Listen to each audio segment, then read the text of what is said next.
Hello and welcome to the channel. I'm Cindy Daychuk with Queen Bee Creations. Thanks for tuning in. If you haven't already subscribed, go ahead and do that. Keeps us coming at you. Just makes us easier to find. We are always doing some furniture makeovers, some different craft projects, some thrift flips. It's always changing up, and we try and give you different ideas and different projects to try. This baby just got dropped off actually, so it hadn't been in my immediate plans, but I thought it'd be a cool one to do a little bit of aging with. It's an older piece, so aging it kind of is in keeping with its age. It was rescued from a dump up by my sister's cottage, so thanks to her, we have this one to play with. It's got a little bit of a, oh come on, a little bit of a glass top here. So we're gonna take that out, set that aside. It definitely needs to be cleaned. Making sure that it didn't smash. And our first job, as always, is to get this wiped down. It's pretty dusty, but otherwise it's in pretty good shape. I think that people just got rid of it because it looks tired, it's worn, kind of scratched up. So paint is the perfect solution. I'm gonna take some wet cloths to it, get it all wiped down, and then come back at you when we're gonna start adding some paint and we can talk a little bit about what we're gonna do. This took a little bit more cleaning than I anticipated on the top, because once I started cleaning it, I realized there was a lot of buildup on, especially the top edge. And what it felt like was, you know, the spray waxes like Pledge and Dust and that kind of stuff. It felt like that. And I find that on a lot of the older pieces, because back in the day, that was the way that people cleaned and dusted their furniture. And those old waxes are just really bad. They're very goopy and they get kind of oily and sticky over time. So I did have to use some product to break it down. One, I used some Dawn, the blue detergent. It works awesome at breaking it down, as do products like Crud Cutter and stuff. But really, like if you want to go the less expensive route, you know, Dawn works just fine. So it's all nice and smooth. You can feel that all that buildup is gone, so it's not feeling sticky anymore. Perfect. What we're going to start with, you know me, it's never just one color, is we're going to start with French Millinery by DIY. I love this color, especially as like a base coat, because it's this grayish mauve kind of color, this periwinkle, well, it's not periwinkle, sorry, lavender kind of color, but it's just like this soft undertones of kind of that purple, but it's got the gray to it as well, and it really lends itself well to moving in some other color directions. Plays really well with the pinks and the grays. It's just awesome. So it's a great base, especially if you're going to be doing some aging, because it really is a neutral. And this pairs really well with like Apothecary, that pale green, kind of that light sagey green in the DIY line. Goes great with the gray gravel road, goes great with petticoat pink. It just is so versatile a color. And in a lot of respects, it's kind of underutilized. You don't see a lot of people using it, and I love it. So I'm going to just simply get 2 coats on. I'm using my S50 paintbrush just because it holds paint really well. It's got really flexible bristles, so it's able to get back down in there. Now what I will do is do 1 coat over the top, flip it over, and just help me make sure that I've got kind of the underside edges nice. And then I will do a 2nd coat right side up. And then I'll meet up with you and we'll take it from there. I have 2 coats of our French Millinery paint on here. One of the things, because I'm going to be doing some paint blending, what you want to make sure is that you have enough of a base coat that when we reactivate it, we're not just automatically going down to the bare wood. But you can see that already this looks a little bit brighter, a little bit cleaner, but still a little boring, right? So what we want to do is we want to add a little bit more depth to it, and adding some different colors, doing a little bit of paint blending, and ultimately as well later on doing a little bit of aging is going to help us do that. So what I do want to do is have still some of my French millinery available to me. So when I go to blend, right, so I've got this open. Let me put the lid somewhere that I don't sit in it, because I tend to do that. And the first color that I want to start blending with is Cherry Picked. Now, this is a very intense color from DIY. You can see that it's a very deep, rich purple. I'm just checking why mine is very watery on top. Okay, so what had obviously happened is that it was older, it's starting to thicken. And so I added water and left it to soak. So I'm just stirring it up. And because this is a clay-based paint, once you add water to it, it starts to absorb the water and it reactivates it. So if your paints dry out, don't get rid of them. Just add a bit of water and add some more as needed as it goes. So this is pretty thin now, but let me just clean that off. That'll be okay because I have to use some water with this anyway, because it's going to be pretty strong. What I'm looking at doing is I'm taking a small paintbrush, and I have a bunch of other blending brushes here. I like to have a variety available. And I'm just going to kind of add it in roughly and quickly to some of my edges. And then I'm going to spray it. So this is a misting bottle. It's not doing a heavy spray. And then I'm just going to take a brush, and this is, I'm using the French tip from Paint Pixie, and I'm going to kind of move that color around. So a lot of it went around the edges. How can you see this? You can start to see it just adds some distinction and definition.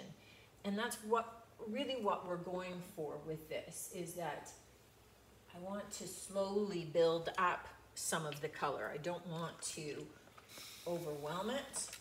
If this brush gets a little too heavy with the color, I'll wipe it off on my drop cloth.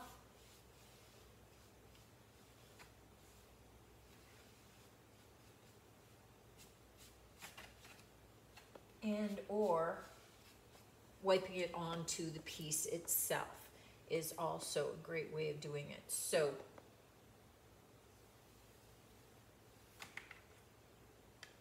it's a little awkward with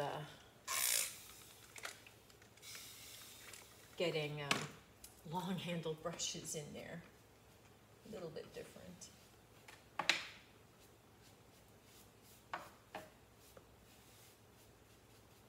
But we start adding that in and creating a little more color definition. So I'm still leaving it that French millinery toward the middle and adding a little bit more weight around the outside. So it'll be lighter toward the center. Let me turn an edge to you so you can see here. We're going to do the same thing around a lot of these curves, right? Adding a little bit of definition into all of these edges. So again, taking some of my spray,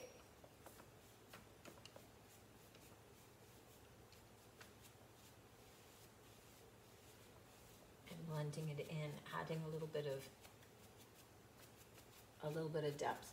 And while I have some on my brush, just adding it into some of the other areas that I would maybe want to blend it into. So I'm going to carry on. I'm going to pull you in a little closer so that you can see what I'm actually doing.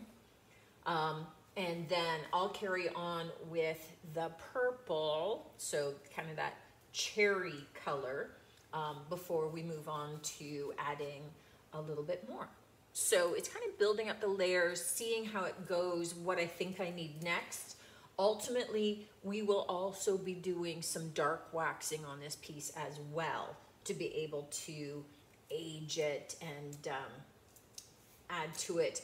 And I think probably a little bit of golden rule also. So just a little bit of light gold. So we've got a number of little steps to go. All of them are going to be light steps. They're going to dry pretty quickly and allow us to kind of add some of the definition and then move further. So I'm going to do this bottom layer before I start moving around the outside. And I'll give you some close-ups so you can see how that blending happens on this as we continue to do more.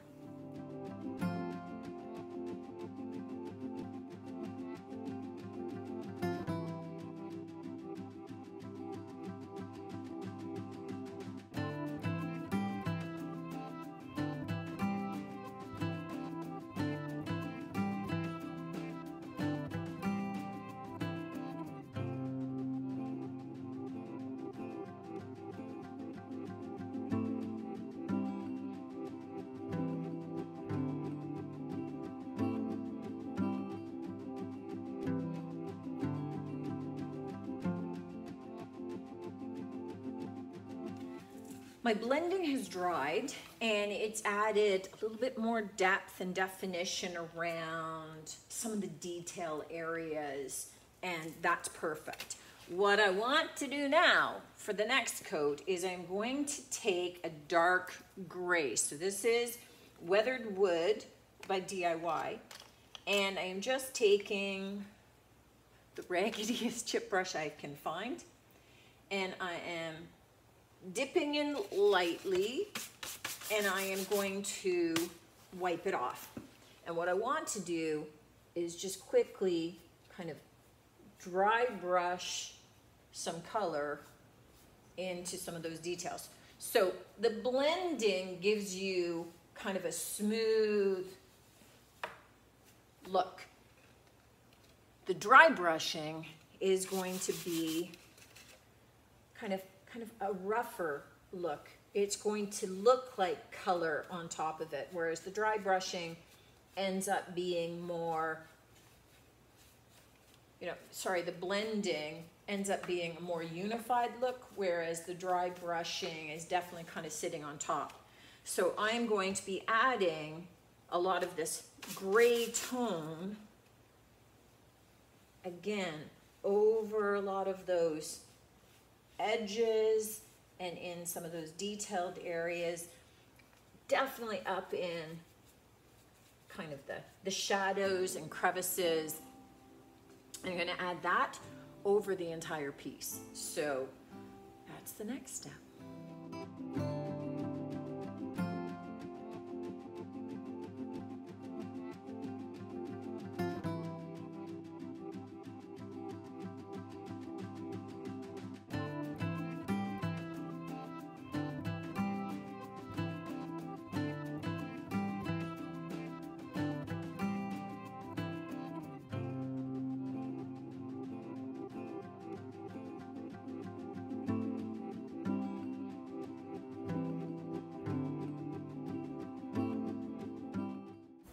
And because not everything always works perfectly every day, I was pushing stop when I should be pushing record, and record when I should have done stop. And so we're missing some footage.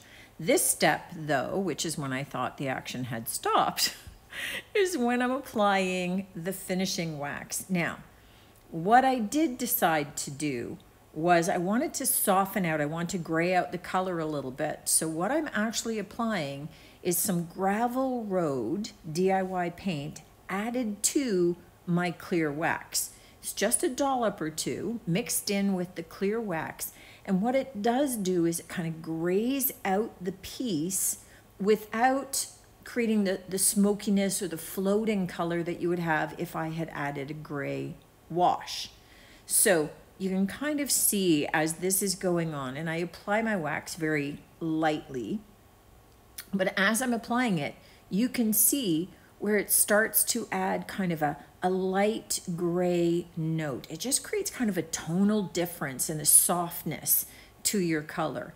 And if you've ever seen a piece and you just can't quite get exactly the look that somebody else had when they're telling you, oh, it's just French millinery, it's because they've perhaps added some color to their wax and they haven't told you.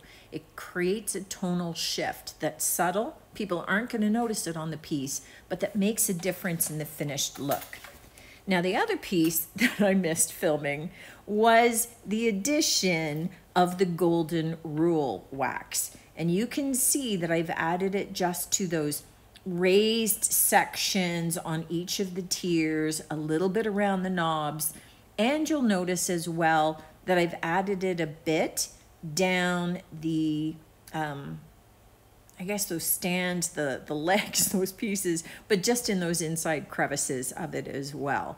Just again to create a little bit of a shift and some definition in it. And apart from cleaning off the glass and sticking back up, this is done. I'm gonna let it dry overnight and just kind of lightly buff it up.